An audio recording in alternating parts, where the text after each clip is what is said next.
कहानी की शुरुआत होती है मेन लीड ये बुफान को दिखाते हुए, जो एक बस स्टॉप पर खड़ा होकर अपनी बीमार माँ के बारे में सोच रहा होता है, जो कि हॉस्पिटल में भर्ती है और उसके इलाज के लिए 50,000 रुपये की ज़रूरत है, जो कि उसके पास नहीं होता है। तभी उसकी नज़र एक छोटी लड़की पर जाती है, जो रोड के बीच पे खेल रही होती है। ये बुफान तुरंत उसे बचाने दौड़ता है, लेकिन किस्मत तो कुछ और ही मंजूर था। अचानक एक नौसिखिया लड़की उसे टक्कर मार देती है और वो हवा में उछल जाता है। गिरते समय ये बुफान सोचता है, क्या मैं माँ का इलाज कराए बिना ही मर जाऊंगा? नहीं, मैं ऐसे नहीं मर सकता। लेकिन तभी उसके गले का पेंडेंट चमकने लगता है और उसके अंदर चला जाता है।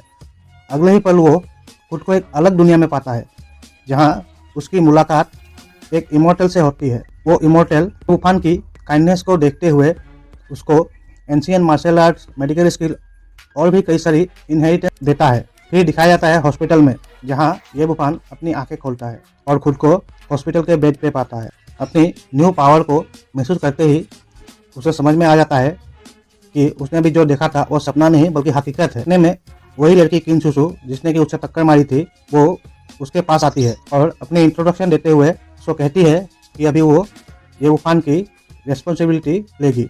लेकिन ये बुफान उसकी कोई भी बात सुने बिना ही वहाँ से चला जाता है और वो लड़की पीछे से बोलती रहती है, मैंने अपनी नंबर तुम्हारे मोबाइल में सेव कर दिया है, अगर कोई ज़रूरत हो तो कॉल कर लेना मुझे। लेकिन ये बुफान तो अपनी माँ के पास जा रहा था, जो कि सेरेब्रल हेमोरेज नाम के बीमारी से पीड़ित थी। वो अपनी सीखी हुई मेडिकल स्किल का इस्तेमाल करता है और अपनी सिल्वर नीडल्स निकालकर अपनी माँ का इलाज करने लगता है और कुछ ही देर में उसकी माँ एकदम ठीक हो जाती है, जिसे देखकर वहाँ मौजूद डॉक्टर भी हैरान रह जाता है।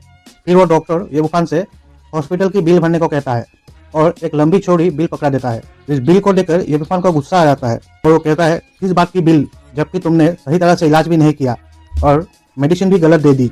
इतने में हॉस्पिटल में एक इमरजेंसी पेशेंट लाया जाता है, जो कि एक छोटा बच्चा होता है। डॉक्टर जी उसका इलाज करने जाता है और उसके पीछे ये बुफान भी चला जाता है। डॉक्टर उस बच्चे को देखते हुए साधारण बीमारी है कहकर गलत इंजेक्शन लगाने लगता है। तभी ये बुफान उसे कहता है, अबे गधे, ऐसा मत कर, ये गलत है। लेकिन वो डॉक्टर ये बुफान की बात बिना सुने उसको इंजेक्शन लगा देता है और कुछ ही देर में बच्चे की हालत और ज्यादा बिगड़ने लगती है। बच्चे का फादर पैनिक करने लगता है। तभी ये बुफान अपने सिल्वर नीडल्स को निकालकर उस बच्चे का इलाज करने लगता है और कुछ ही देर में उसे ठीक भी कर देता है। फिर वो बच्चे की फादर से कहता है कि डरने की कोई बात नहीं है, इससे सिर्फ फूड पॉइजनिंग हुआ था। बच्चे का फादर खुश होकर उसे कुछ पैसे देता है और थैंक यू बोलकर बाय करते हुए चला जाता है। अभी डॉक्टर जी को खबर आती है कि कई सारे स्कूल के बच्चे एक ही तरह की बीमारी से पीड़ित हो गए हैं और उसके इलाज के लिए उन्हें बुलाया जाता है। इसी बीच टाउन के मेयर भी अपने बेटे को लेकर हॉस्पिटल पहुंच जाता है। डॉक्टर जी पहले वाले बच्चे का क्रेडिट खुद लेकर मेयर के बेटे का इलाज करने की कोशिश करता है और ये बुफान की टेक्निक का नकल करने लगता है, लेकिन इसके बावजूद भी वो नाकाम हो जाता है और बच्चे की हालत और खराब हो जाती है। ये देखकर मैं गुस्से से डॉक्टर को डांटने लगता है। आगे क्या हो जानने के लिए वीडियो को लाइक करें और चैनल को सब्सक्राइब करना ना भूलें।